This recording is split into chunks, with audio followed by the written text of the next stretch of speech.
As early as today, we could get the official word that Coach John Calipari is leaving UK for Arkansas. According to multiple reports, Calipari will sign his deal with the Razorbacks today. It'll reportedly be for 5 years, paying him around $8 million a season, and is said to be incentive heavy. Coach Cal won 410 games in his 15 seasons with UK, second only to Adolph Rupp. He also won a national championship and took the Cats to 4 total Final Fours. We asked fans what they think of the big move. Over the years, the last 4 years, we keep getting all these draft picks, number 1 draft picks, first-round draft picks, and then we're not producing anything. Kentucky's won more titles with more coaches than any program in the country. Cal did a great job, but Kentucky basketball is bigger than Calipari. Calipari faced criticism again this season after the Cats failed to make it past the first round of the NCAA tournament. We're told he also considered jobs at Ohio State, Michigan, and SMU. As of this morning, there has been no official word from either UK or Coach Cal. We'll keep you updated on air on WHAS11.com and in our news app as we learn more. Also today, former Clark County Sheriff Jamie Knoll is expected back in court on claims he broke his bond agreement.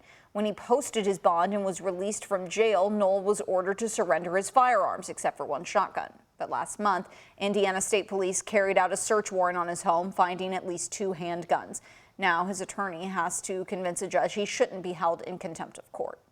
Knoll is facing 25 felony charges, including counts of theft, tax evasion, and corrupt business practices. His wife Misty and daughter Casey have also been charged and are each expected in court today for separate hearings. In total, the family is accused of spending upwards of $5 million on business credit cards for personal use. Right now, Metro Police are investigating a deadly shooting in Park Hill. It happened around 10 yesterday morning at Woodland Avenue and Cypress Street. Officers found a man shot, but emergency responders weren't able to save him. A community activist told us the shooting happened just 50 yards away from a memorial dedicated to homicide victims across Kentuckiana. We have to continue to teach what that is. We have to continue to teach who we are. The killing has to stop. Mothers is crying, grandmothers are grieving, and our children are being orphaned. Police say all parties have been accounted for in this shooting, but they haven't said if anyone has been arrested or charged. Conversations around Louisville's consent decree continue. The agreement would require reforms within Metro Police and government. Last night, concerned citizens were able to meet with Department of Justice officials to talk about the negotiations. One of the chief questions, why is the negotiating process being kept confidential? WHAS 11 senior reporter Isaiah Kim Martinez and photojournalist Addie Hill sat in on the meeting.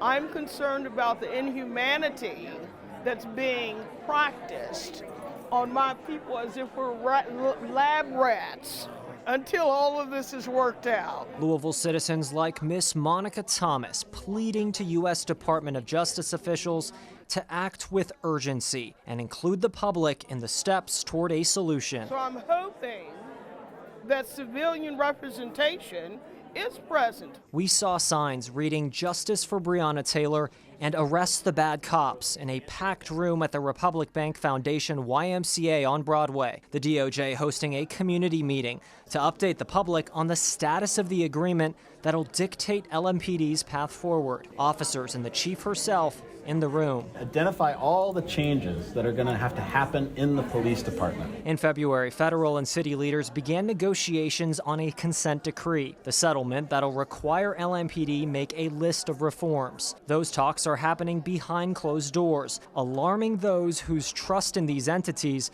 remains severed. It's the Black community that bears the brunt of that. The DOJ is assuring the community they won't leave until the city and police department have proven they've changed and can maintain those changes. Isaiah Kim Martinez, WHAS 11 on your side. A top DOJ official said consent decree negotiations could take 6 to 9 months. The next public meeting is set for April 16th over Zoom. We've got details on how to get involved in this story on our website. A very cool and very special moment there for the thousands of Eclipse viewers in French Lick, Indiana.